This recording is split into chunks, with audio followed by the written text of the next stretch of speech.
Il sera donc aussi question de la réforme des retraites. Le texte a été présenté hier matin au Conseil des ministres. Elisabeth Borne le dit, elle garde le cap avec un départ toujours fixé à 64 ans. Mais la Première ministre est convaincue que le travail parlementaire pourra enrichir le texte. Et d'ailleurs, la réforme arrive début février à l'Assemblée nationale. Début février, c'est aussi le début des vacances d'hiver.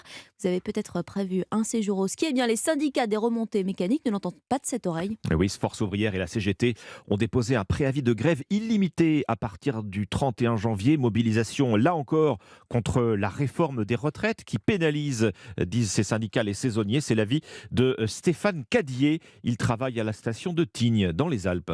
Comme les 2 tiers des salariés de l'entreprise, je suis saisonnier. Je peux dire que, comme tous les saisonniers, j'ai une carrière hachée avec une alternance de contrats de travail en saison et de périodes de chômage entre 2 contrats. En tant que saisonnier, il va nous falloir travailler davantage qu'une personne en CDI. Déjà, à présent, on a beaucoup de collègues qui cumulent emploi et retraite, qui ont déjà des âges bien avancés et qui sont toujours là à la montagne, dans des conditions difficiles de travail pour compléter leur retraite déjà actuellement. Je ne sais pas ce qui est plus grave, de toucher aux loisirs des gens ou d'obliger les salariés à travailler davantage, souvent dans des conditions difficiles.